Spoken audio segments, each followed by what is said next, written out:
This is Thorne, and today we're talking about something most people won't admit out loud: why you never feel safe, even in good relationships. Even when there's no shouting, even when no one leaves, even when everything looks healthy on the surface, you still feel it. That tension, that edge, like you're waiting for something to go wrong, like you're quietly bracing for impact, even when there's nothing to run from. And it's confusing, because on paper, nothing's wrong. You're not being manipulated, you're not being hurt, but inside, you can't exhale.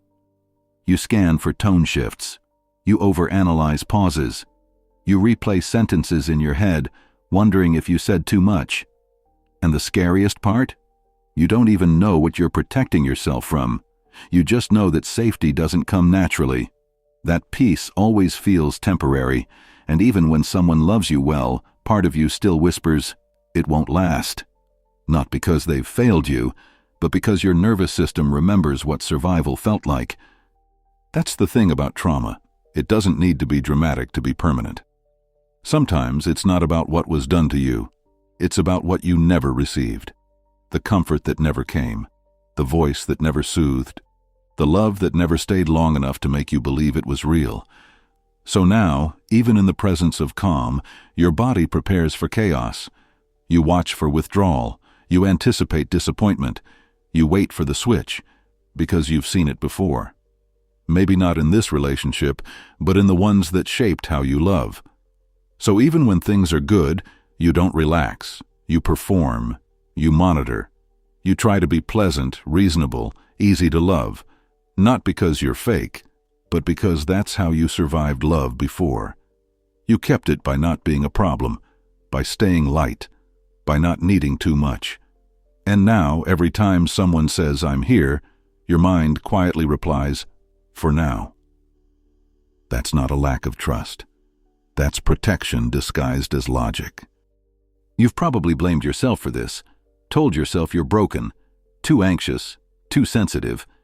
You've read the articles, practiced communication, told yourself to just breathe, but it doesn't reach the part of you that flinches when someone gets too close.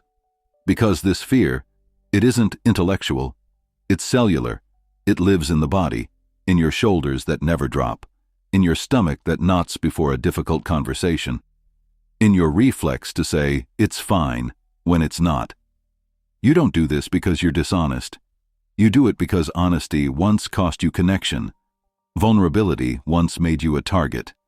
So now, you stay in a strange in-between, craving closeness, but fearing what it might cost.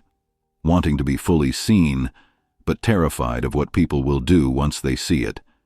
So you give pieces of yourself carefully, slowly, hoping that if you manage it just right, they won't leave. But love that must be managed isn't love. It's damage control. And even when someone proves they're safe, you struggle to believe it. Not because they've done anything wrong, but because you don't know how to exist without tension. Safety feels unfamiliar, almost suspicious, like it's too good to be true. You wait for the moment it's taken away, because that's what you were taught to expect. So instead of relaxing, you test it. You pull back emotionally. You anticipate rejection. You rehearse endings in your head before anything even begins. And sometimes you sabotage it, not because you don't want love, but because you want control. If you end it first, at least it won't surprise you. At least you won't be caught off guard. That's the hidden cost of growing up without emotional safety. You learn to prefer predictability over peace. You don't seek what's good. You seek what feels familiar. And sometimes, familiar means fear, which is why you keep mistaking love for danger and calm for a warning sign. So what does safety even look like when you've never really felt it? It's not just about kind words or stable routines. It's about emotional permission, the permission to be uncertain, to speak without scripting, to cry without apologizing, to exist without proving your worth in every interaction. Real safety makes space for the messy parts of you. It doesn't punish hesitation. It doesn't require perfection. It allows for silence without fear and disagreement without emotional exile, But if that kind of safety wasn't modeled for you, it won't feel natural. It might even feel uncomfortable. You'll want to fix it, fill it, escape it, because your nervous system was trained to feel more at home in chaos than in calm. That doesn't make you dramatic. It makes you adaptive. You learn to read micro-expressions like they were survival tools. You learned that being too much was dangerous. And now, peace feels like a setup, because you've never seen it last. But here's what no one tells you. Healing isn't about becoming someone who never flinches. It's about noticing when you do, and choosing to stay anyway. It's about recognizing the moment you want to pull away and gently asking yourself to remain. Not because you're forcing it, but because you're learning that not every silence is a threat. Not every pause means rejection. Not every quiet moment is a countdown to abandonment.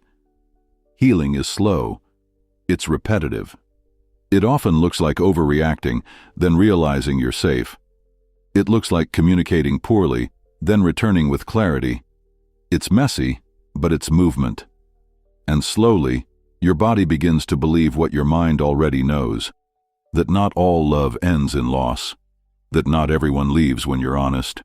That you don't have to earn your place in someone's life by being perfect. Some people stay simply because they see you, and they want to. And the people who stay, really stay, won't ask you to hide your fear to make them comfortable. They won't need you to be low maintenance or emotionally predictable. They'll see the hesitation in your eyes and lean in, not pull away. They'll hold space for the version of you that's still learning what safety feels like. And no, they won't always say the right thing. But they'll stay curious. They'll stay kind. They won't punish your past for showing up in the present. That's what real safety looks like. It doesn't erase your patterns overnight. It gives you room to outgrow them. It gives you time to rebuild trust, not just in people, but in your own ability to exist in love without being on edge. Because at some point you realize you don't want perfect, you want safe, you don't want constant reassurance, you want consistency, you want to stop managing every moment and finally, just be. So if you still feel unsafe, even in the healthiest relationship you've ever had, don't shame yourself for it. Don't call it overthinking. Don't minimize it with jokes. Name it. Sit with it.